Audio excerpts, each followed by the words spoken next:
Bonjour, alors aujourd'hui je vais vous apprendre à utiliser le Drive qui est lié à Google et à partir duquel je vous ai également demandé de créer une adresse Gmail. Alors, quand vous tapez Google dans la barre de recherche, vous arrivez donc sur ce petit carré où il y a toutes vos applications. Après, vous êtes connecté bien évidemment sur votre compte. Ça, vous avez déjà vu comment il fallait faire. Donc voilà, une fois que vous êtes sur l'interface Google, que vous vous êtes connecté avec vos identifiants Gmail liés à la boîte Gmail, vous arrivez sur ce bureau, les petites applications. Toutes les applications liées à Google, vous en avez encore d'autres supplémentaires qui apparaissent et encore d'autres là pour plus de résultats. Vous pouvez également les déplacer, celles que vous utilisez en premier. Je pense que pour la classe c'est Gmail, c'est le Drive et ça sera le forum appelé Google Group. Donc, alors, quand vous voulez aller sur votre Drive, vous cliquez donc sur le Drive.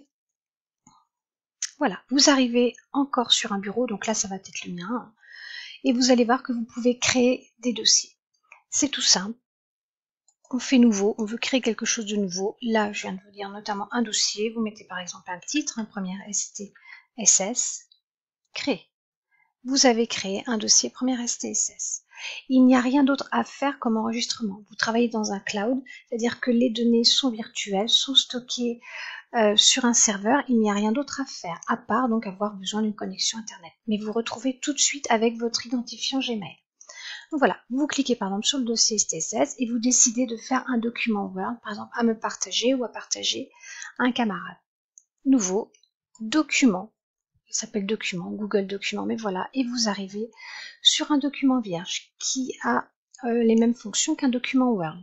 Vous pouvez lui donner un titre, cours 1 par exemple, voilà, ça c'est le titre. Vous pouvez le déplacer, donc vous allez le ranger dans le dossier que vous voulez, la première ST2S par exemple. Vous lui dites, voilà, je veux que tu sois dans le dossier première ST2S, donc il va aller se mettre, voilà. Vous revenez donc au document, vous saisissez un cours, donc cours numéro 1, la santé individuelle. Voilà. Vous écrivez votre cours par exemple. Ensuite, vous décidez de partager, oups, cours, j'ai fait une erreur. Vous décidez de le partager. Vous faites partager. Vous allez l'envoyer à quelqu'un. Et là, vous avez plusieurs choix. Soit vous décidez que ce document, la personne va pouvoir apporter des modifications, juste mettre des commentaires, ou soit uniquement pouvoir le lire sans rien faire d'autre. Ça, c'est vous qui décidez. Donc, admettons, vous ne voulez que la personne ne puisse que lire. Vous allez mettre son nom. Là, je me remets moi. Et vous faites obtenir le lien. La personne aura le lien en mode lecture et vous lui envoyez. Elle va donc recevoir sur son Gmail le document. Et à partir de ce moment-là, vous savez que tout ce que vous écrivez sur ce document-là, la personne va pouvoir le voir. Voilà, c'est ce que je voulais vous montrer donc dans le Drive à propos d'un document. Vous pouvez également faire des tableaux Excel. La même chose qu'un tableau, vous avez une feuille de calcul, vous mettez un titre et vous lui dites où vous voulez qu'elle se range. Et elle peut se retrouver dans ce dossier-là, par exemple, première ST2S. Vous pouvez également faire des diaporamas. Même principe qu'un diaporama sur Word, etc. Vous avez différents types de présentations, vous avez des animations, vous avez vraiment plusieurs choses, plusieurs modèles. La même chose, encore une fois, comme le document Excel, comme le document Word, vous pouvez le partager. Avant, vous lui donnez un nom et vous faites la même chose. Soit la personne ne fait que regarder, soit elle commente, soit elle peut apporter des modifications. Voilà. Vous pouvez encore faire ici des questionnaires, on apprendra à le faire, et notamment travailler sur les cartes mentales. Voilà. Alors, je vous ai dit que votre MinMap, je vous en ai parlé déjà, était lié à votre Drive. C'est-à-dire que du moment ici, vous créez une carte mentale, cours 1 par exemple, hein, vous faites les ramifications, etc. Vous pouvez aller lui dire d'aller se classer, toujours pareil, dans votre dossier, première STSS, du document.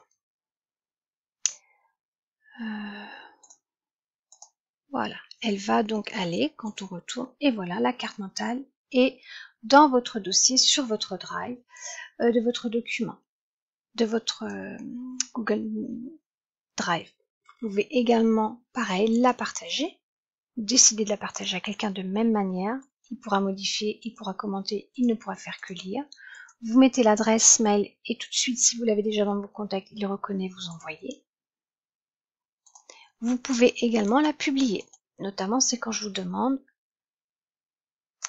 de publier, de la transformer en QR code. Voilà, vous publiez. Elle va donc avoir vous allez donc obtenir un lien, une URL. Voilà. Hop, vous copiez, collez dans Unitag, pour faire les QR codes, etc. Et là, vous avez donc votre carte mentale en QR code.